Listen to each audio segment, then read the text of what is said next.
Hey everybody, welcome to Reachin Reverie. My name is Alex. If you've been following me for a while now or seen a few videos, this is gonna be a big change in scenery. I have moved since I have previously been putting out videos, and now that I am all settled in to my new place, I thought that I would show you guys around, and what better way to do that than with a garden tour. So last November, I actually moved a whole 6 blocks down the street. That's right. I'm on the same street I used to live on, just 6 blocks over. And this rental property is such a blessing.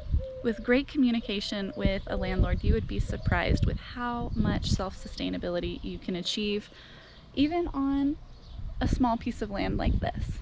So let me show you what's going on my new mini urban homestead. Hey, where are you going? She's like following the cat over there. Evie, come here. Go get inside. Go get inside there. All right, well with that, let's get started. One of the things that came with this new property are a couple of cats, actually. This is Rooster. And he doesn't belong to me. He actually has an owner, but Rooster used to live at this house, and when his owners moved, they just moved a couple blocks away, he has stayed. And him and his brother Tux, which is a black and white cat, are always hanging out at my house, and I don't feed them. They go home and eat, and I haven't really done anything besides being nice to them to encourage them to stay, but he can often be seen hanging out at our house, and him and his buddy Tux are just the sweetest things. So before we even enter the yard, I wanted to show y'all my new iris bed. Now these irises are looking a little rough. I actually got them for free. Somebody posted on our local Facebook buy and sell page where they were giving these away for free, and so they're in a little bit rough shape, but I think they're gonna bounce back and do really good. A couple weeks ago, I also bought at our local farmers market this Esperanza, which is a really beautiful native plant that grows extremely fragrant, pretty yellow flowers, and often people around here call this yellow bells. And a couple weeks ago, I actually went down to Santa Elena Canyon and Big Bend National Park, and I went to this other canyon called Closed Canyon, which is out on the border of the US and Mexico, in this little tiny canyon, and I saw a beautiful yellow bells growing, and it was this massive tree just growing out of the side of the canyon wall. And when I saw this at the farmer's market, I just had to buy it. It is almost like a little memory tribute to that hike we went on a couple weeks ago down in Big Bend. So when I bought it, it was full of little yellow blooms, and I betcha we're gonna get some more blooms this season. Miss Esperanza. So I wanted a beautiful, welcoming statement piece walking into my front yard, and so I moved my arched cattle panel trellis from the last house over here, and we have our welcoming chicken sign that I repainted a couple months ago. And on this trellis I have a honeysuckle on each side, and I also have my Charentaise melon growing over here and Armenian yard-long cucumber growing over here. Now the interesting thing is I chose to grow vegetables in the front yard unprotected from wildlife, and we have had deer and javelinas eating on my melons, and you can see where they have just been going to town. So what I've done, and I haven't had any more damage from wildlife since then, is I've actually sprinkled some cayenne pepper, and I've gotten some cayenne pepper in a spray bottle and also sprayed the leaves And every time it rains, after the rain's gone, I come back out and I re-sprinkle cayenne pepper on my leaves, and that has kept the deer and the javelinas away. Now everybody knows what deer are, but a lot of people hear javelina and they're like, what? Javelina are a pig-like creature that are actually related to hippopotamuses. They are New World pigs, and they run through the streets at night in squadrons of 20 or 30 animals. Now, they can decimate a cucumber plant in one night, so I had to protect these little guys. There's plenty of other things for them javelinas to eat, but I have an alley next to my yard. And this alley acts as like a wildlife corridor. So at night, the deer and the javelinas, skunks and raccoons all travel through this alleyway, getting through town. And with a 4-foot fence, I'm so thankful that the deer are not jumping it. I know deer could easily clear 4 feet, but luckily they haven't gone into my interior garden yet.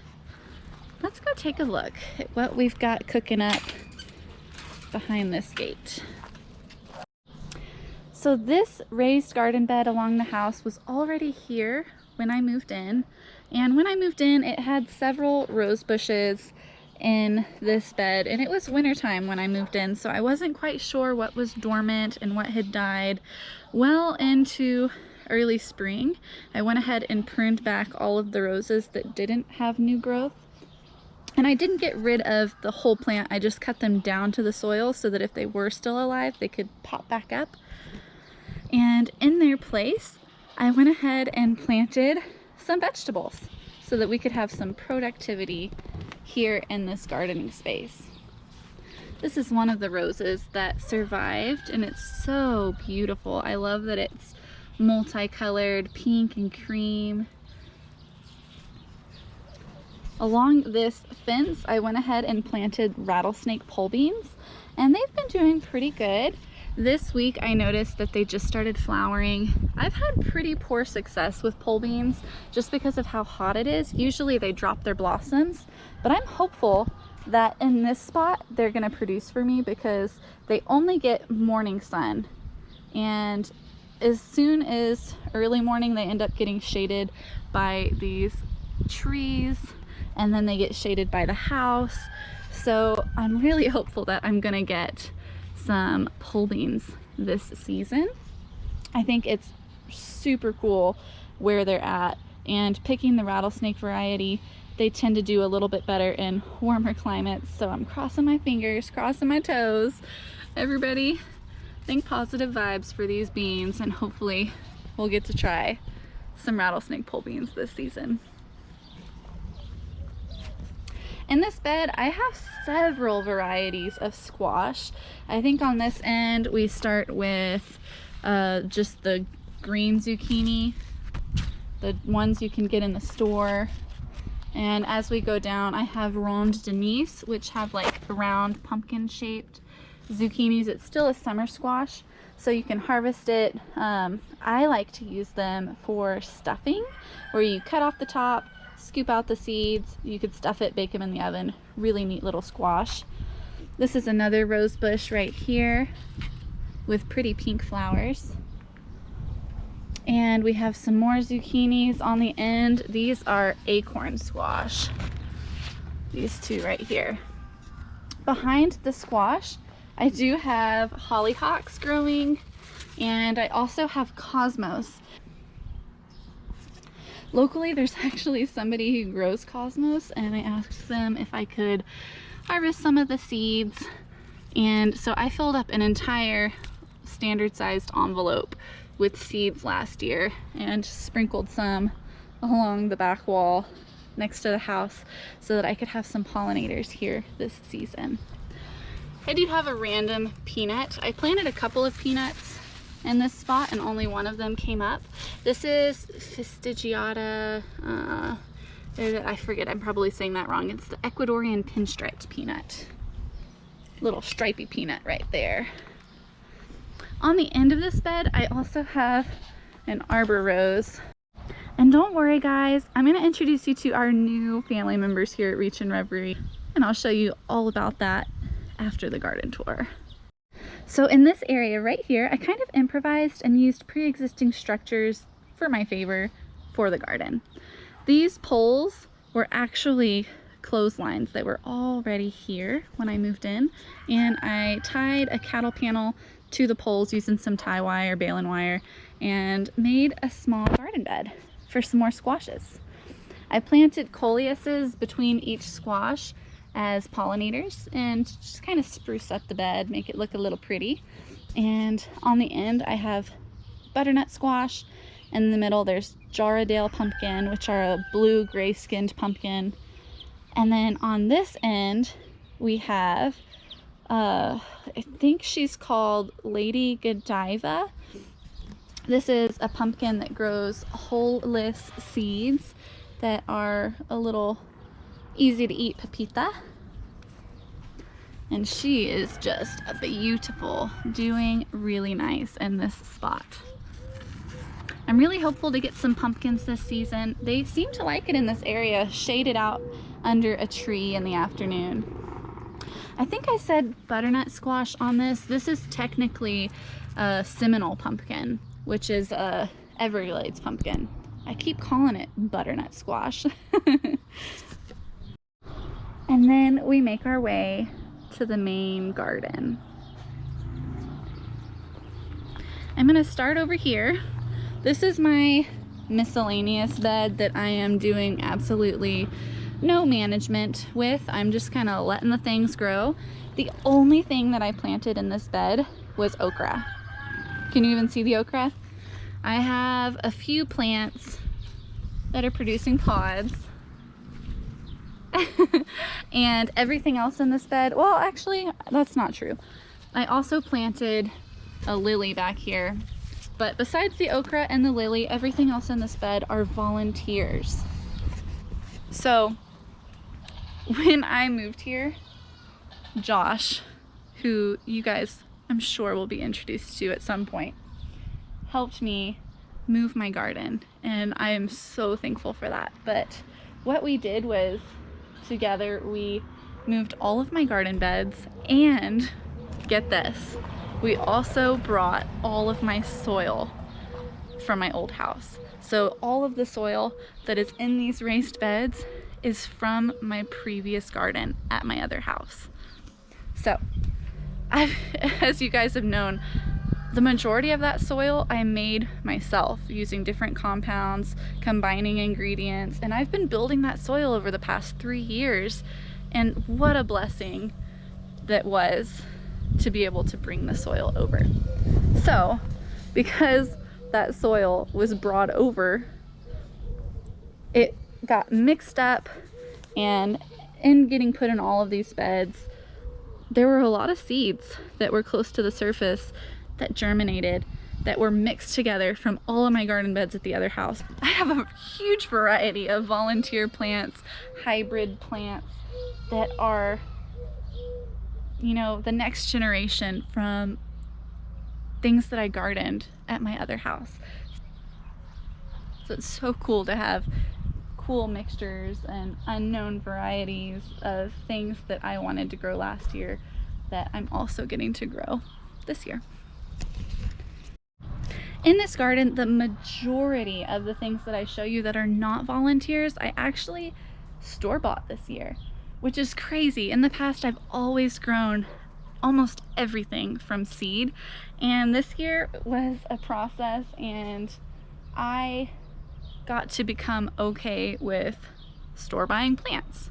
Like, to me, that had always been taboo. Like, grow your own food, grow it from seed, grow really elaborate, cool varieties. But there's nothing wrong with going to your local hardware store and buying some plants and planting them, and that is okay. And this year, that is what I've done mostly.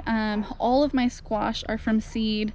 All of my volunteer plants are, you know, from seed from previous years.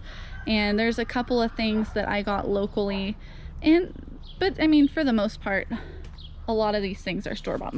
Besides my okra, I have purslane, which is actually a native plant. It grows all around here, and I did not plant this. I don't know how it ended up in my garden, but I mean, it's a native, so here it is. And it's in almost all of my beds, growing pretty wild. Now, purslane is not an issue for me. I kind of see it as a ground cover.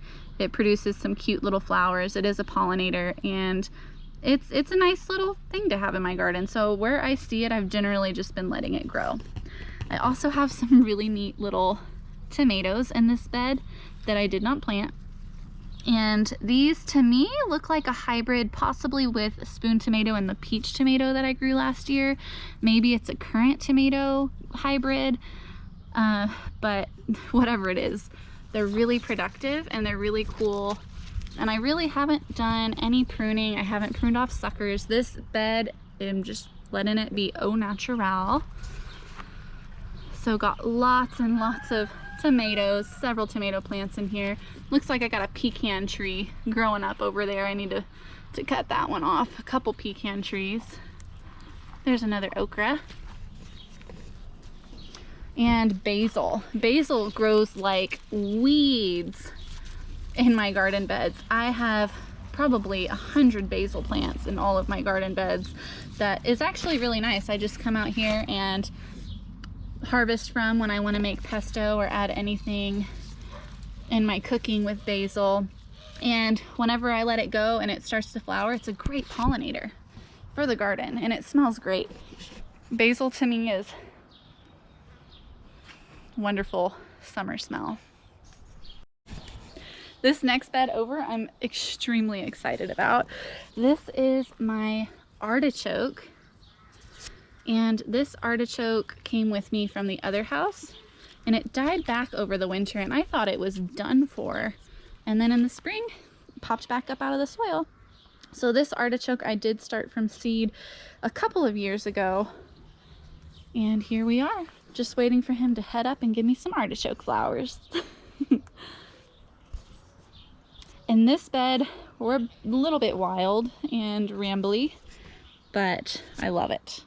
I have 6 banana peppers. I have 6 habanero peppers with some random volunteer ground cherry growing up in the middle. And then I have squash. In this bed, I planted acorn squash on one end. I planted a Pattison Panache Jaune Vert patty pan squash in the middle, and I planted a Mexican gray zucchini on the right side. And if y'all can see, I think the Mexican gray zucchini, which is taking up like half of the bed, is doing so well because we're really close to Mexico, and I think it just is well suited for this environment. I've already harvested a couple of Mexican gray zucchinis to eat, and they are so good. And then along the back of the bed, I also planted a couple more Seminole pumpkins, and I'm allowing those to climb up this trellis. And we'll see how tall they get. If they get tall enough, they might even grow up on this shade structure. In the bed, some volunteers, notable mentions. We got a random peanut, some marigolds. I actually have portulaca growing that I didn't plant. There's a carrot in there. There's more basil. And yeah, that's what's going on here. Some of the fruit that we have getting ready to harvest. There's that Mexican gray zucchini. We have a habanero pepper, and my banana peppers are just amazing. I've already harvested these a couple times this season, and they are loaded down with peppers. Look at this, full of peppers. Really, really, really neat. Lots of peppers. And then over here, I have acorn squash, and then there's a patty pan squash. I really like this garden bed. It's doing pretty well. And then I have my flower and herb garden.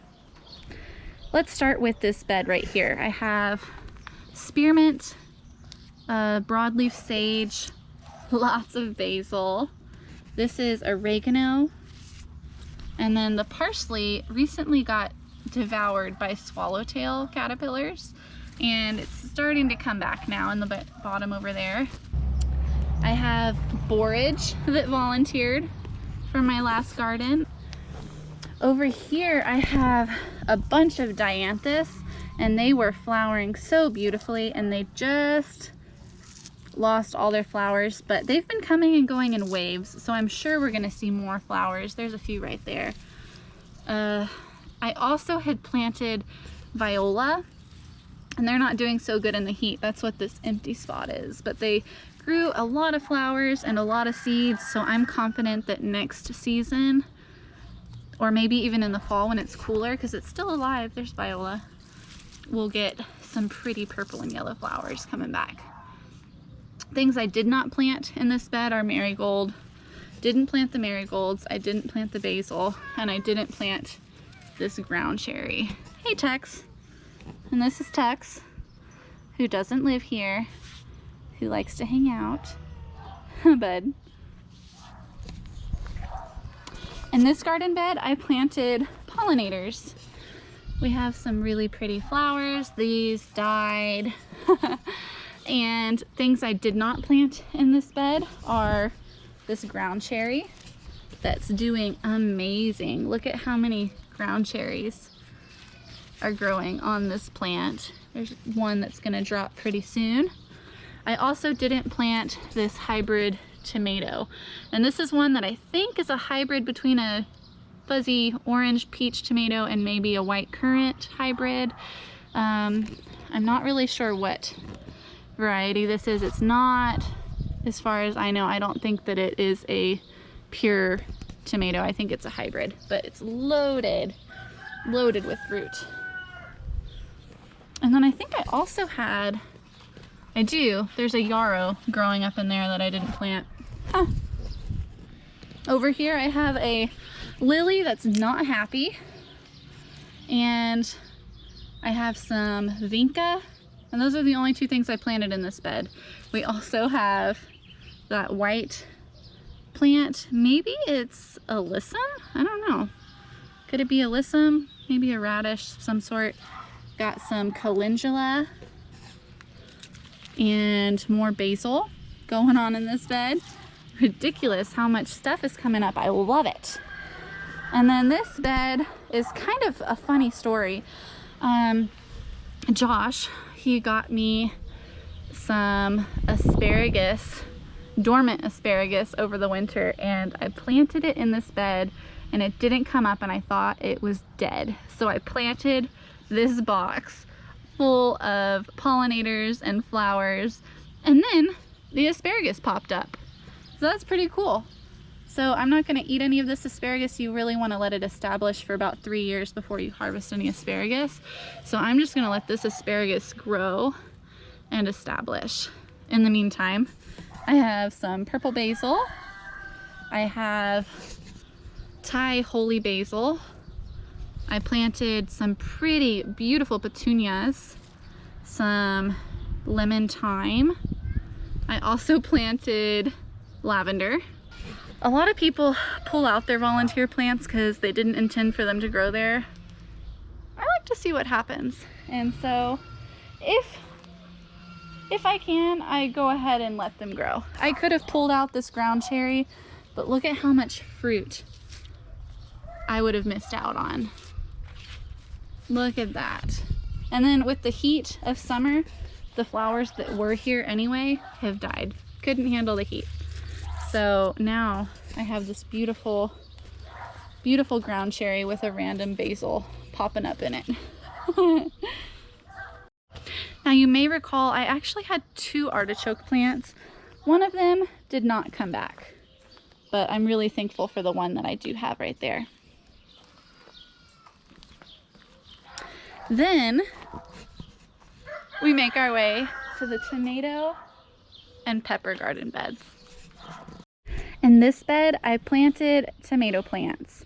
I did not plant this broccoli that decided to grow up, and it is bolting, and I'm letting it go to seed because I think it'd be pretty cool to grow more broccoli, and maybe in the fall I can actually harvest the heads to eat.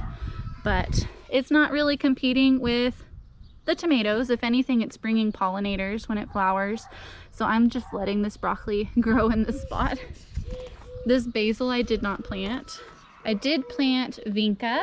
I have a little rubber snake, nobody freak out, to keep the sparrows away. I did plant vinca as companion plants for my tomatoes. And then I got this basil, and I did not plant that amaranth.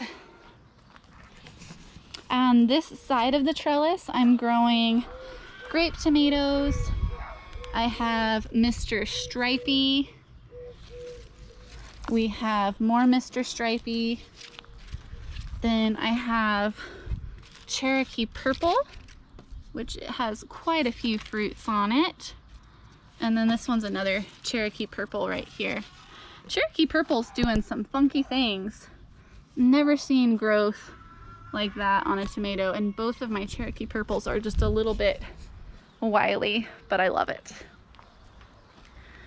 As I go on this side of the trellis, I have Yellow Jubilee. I have amaranth, which all of these amaranths are volunteers. Did not plant amaranth this year. I have Better Boy variety of tomato. Then Yellow Pear, full of tomatoes. And then over here is just a regular red heirloom beefsteak tomato. It said red beefsteak on the label for it. And this is the one tomato I started from seed on purpose this year. I actually planted about probably 20 tomato plants, and it was a little too cold and I didn't have a greenhouse, and I was moving them outside in early spring in the daytime and bringing them inside the house at night. And this is the only one that survived, and this is a large barred boar. So I got a large barred boar, and the rest of my tomatoes that are not volunteers are store-bought. Nothing wrong with that, and they are doing pretty good. I also have yellow marigolds as companion plants on this side. And hey, you know why I get a lot of marigolds as volunteers? Because I do that. When the flowers die back, you get seeds and you just sprinkle them. And surprise! And then my last garden bed, we're almost there. This is my pepper bed. In this bed, I have about 6 jalapeno plants with jalapenos. Look at all those peppers. So these are my 6 jalapeno plants. I have a cayenne pepper plant.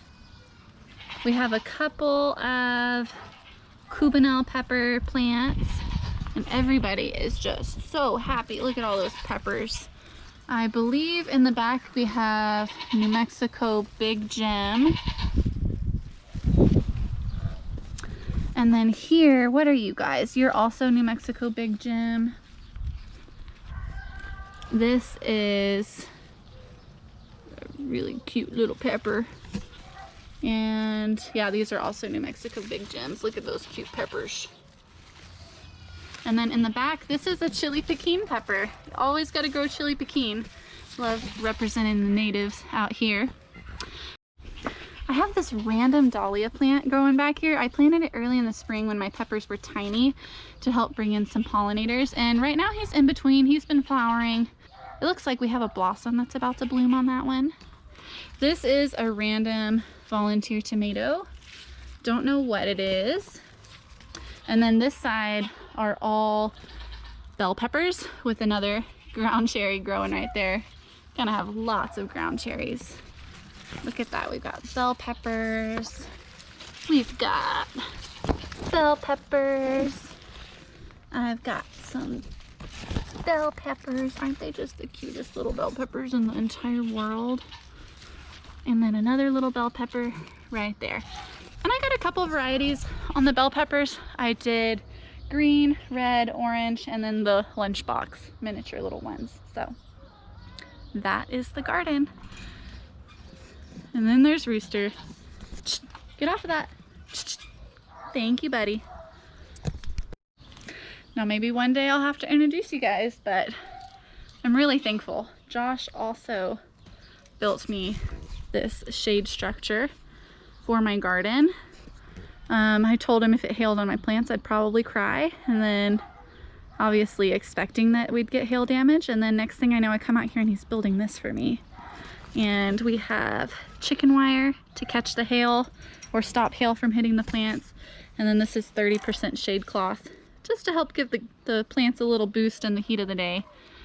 And it is super sturdy and has worked amazingly. Out here in West Texas, far western Texas, in the Chihuahuan Desert, just about every time it rains, it hails pretty hard. So whenever we do get moisture, hail comes with it. And this has been wonderful. This 30% shade cloth allows the rain to come through and it catches the hail. And my plants have been looking better than ever this year. And so that is my garden.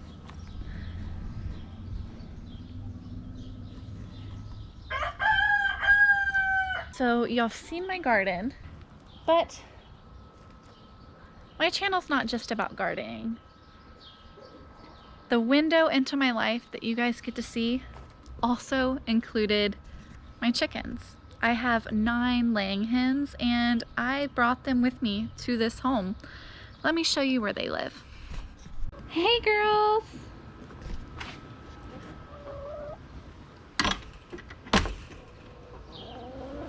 So this is where my girls now live.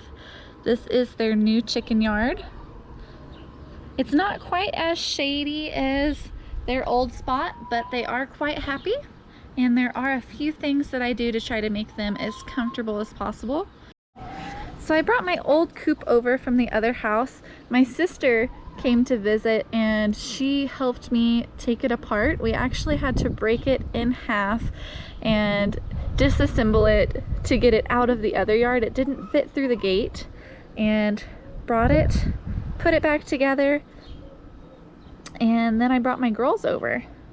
My girls were separated from me. Actually had them at my boss's house because she has horses and goats and chickens, and she took care of my girls while I got settled into this new home and made a chicken yard for them to live in.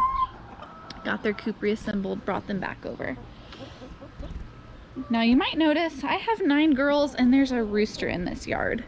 So my next door neighbor actually has about 30 chickens herself, some milking Nigerian dwarf goats, and some ducks.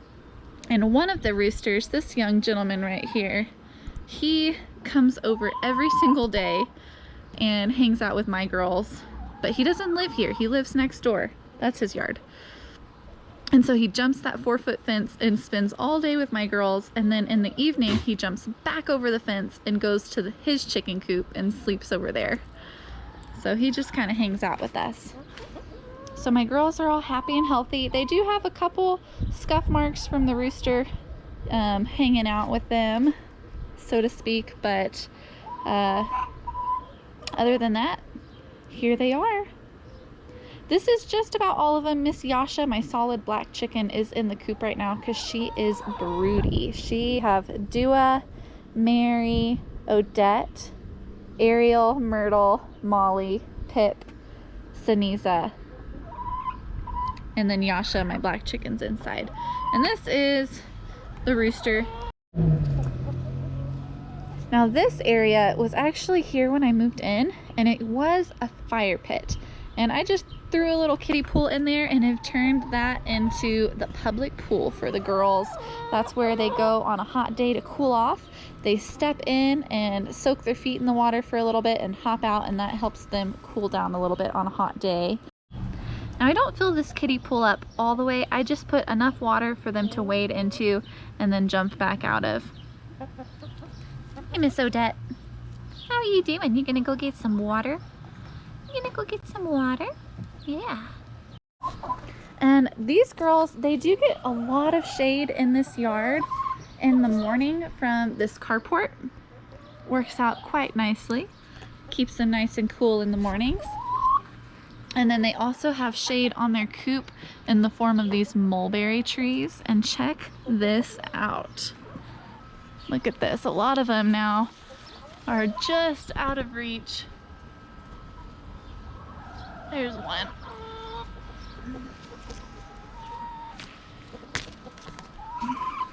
They're really nice and sweet when they're black. This one's not quite ripe enough. They're a little tart when they're pink, but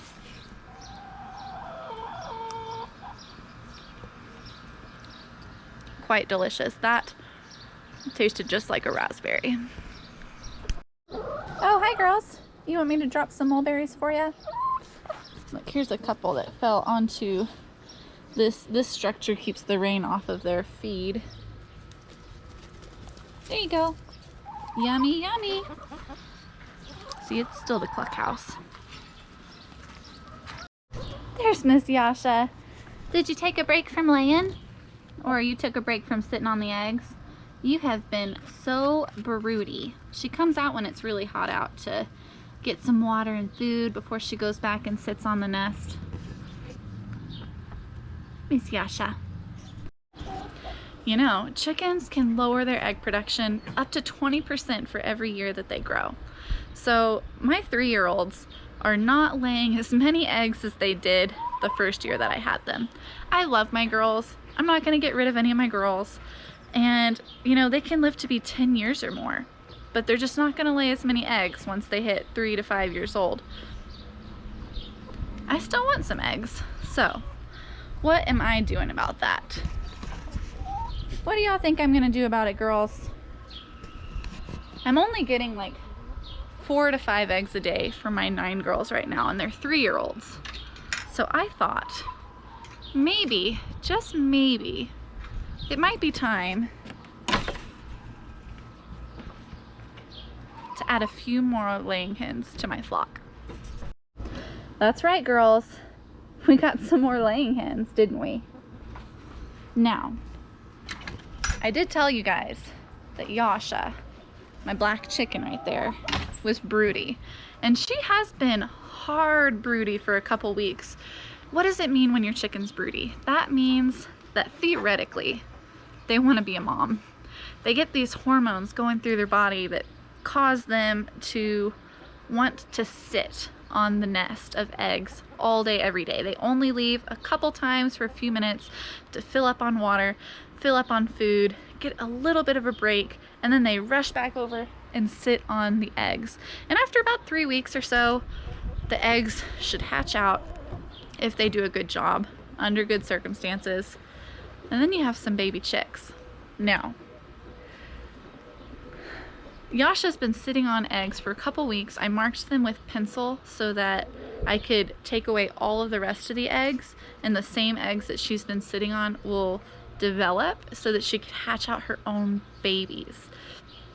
And what ended up happening, long story short, I have 4 baby chicks, but Yasha does not actually want to be a mom.